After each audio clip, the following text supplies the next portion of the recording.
मेरा नाम रवि है और आप देख रहे हैं बिहारी शान।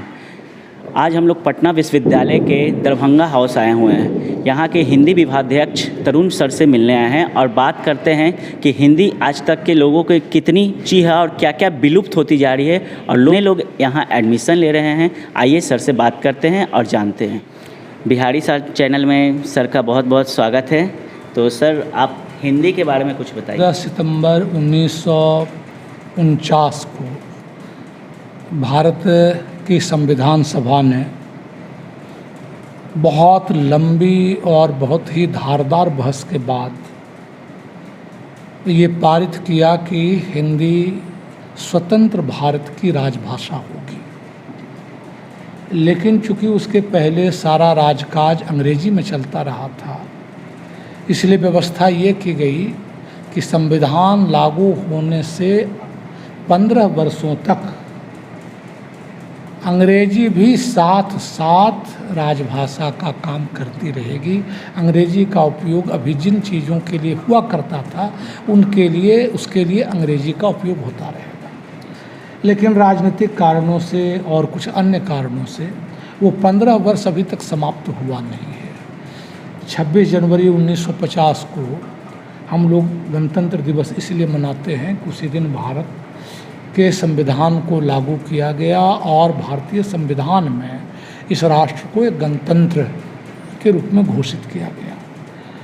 तो हिंदी को जो वाजिब स्थान मिलना चाहिए था, जो दुनिया के दूसरे देशों में, फ्रांस में फ्रेंच को, जर्मनी में जर्मन को, रूस में रूसी भाषा को, वो दर्जा तो अभी तक इसको हासिल नहीं हुआ है।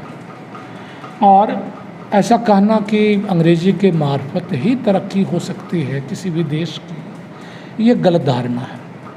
क्योंकि यदि जापान जापानी भाषा के माध्यम से अपनी तरक्की कर सकता है, वहाँ की भाषा अंग्रेजी नहीं है। सच पूछिए तो जो अंग्रेजी हुकूमत के गुलाम थे जो देश, वहाँ पर ये प्रवृत्ति ज़्यादा दिखाई पड़ती है। तो एक तो स्थिति ये है, और दूसरे ये है कि धीरे धीरे हमारे देश की जो और भाषाएं हैं हिंदी के अलावा, कश्मीर से लेकर के कन्याकुमारी तक जितनी देसी भाषाएं हैं, भारतीय भाषाएं हैं, जिनको राष्ट्रीय भाषा कहा जाता है, उन सब का आज अंग्रेजी के सामने महत्व बहुत ही, आप कह सकते हैं, चिंताजनक स्थिति में पहुंचा हुआ है।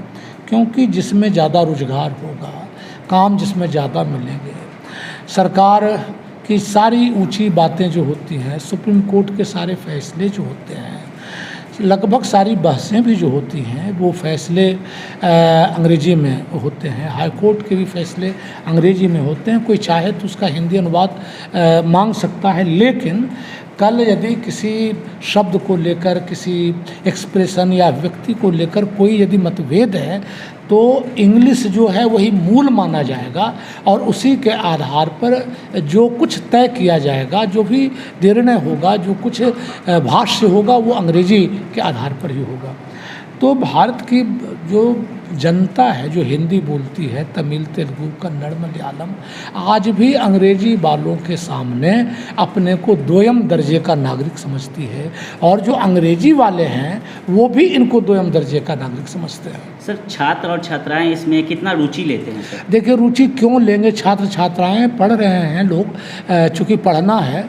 लेकिन सच पूछिए, रुचि की जहाँ तक बात है तो साहित्य में अब वैसी दिलचस्पी लोगों की नहीं रही है।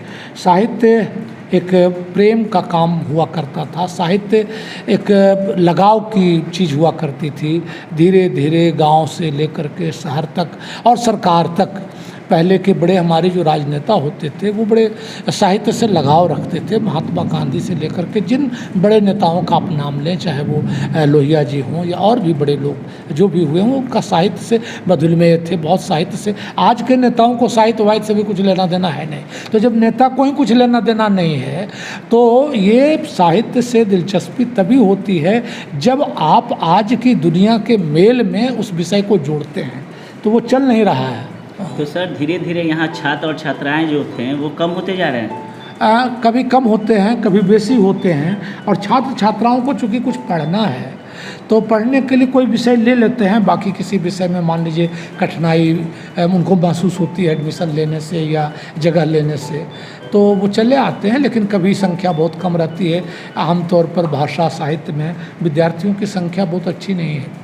युवाओं को मैं केवल ये कह सकता हूँ कि इस पूरी व्यवस्था, ये जो पूरी हमारी सरकारी तंत्र है, उस तंत्र में यदि आप हिंदी को मजबूत बनाना चाहते हैं तो हाथ पर हाथ धरे बैठे रहने से काम होने वाला नहीं है। ये सब कुछ चाहिएगा कि बिना कर्म किए, बिना संघर्ष किए, बिना बैठे ही सब कुछ प्राप्त हो जाए तो नहीं होने वाला है। बाघ को भी, शेर को भी शिकार करना पड़ता, कोई शिकार उसके मुंह में जाता होता नहीं है, ठीक है ना। तो युवाओं को कहना चाहेंगे कि आप उद्यमी बनिए, आप अपने व्यक्तित्व पर भरोसा कीजिए, अपनी भाषा को सीखिए, उसमें इल्म हासिल कीजिए, विभिन्न तरह के ज्ञान उसमें हासिल कीजिए, और जो कुछ सरकार और व्यवस्था से चाहिए उसमें मदद के रूप में, उसके लिए सरकार से ज़रूरत पड़े तो अपनी मांग को मजबूती से रखने की ताकत भी हासिल कीजिए। जी धन्यवाद।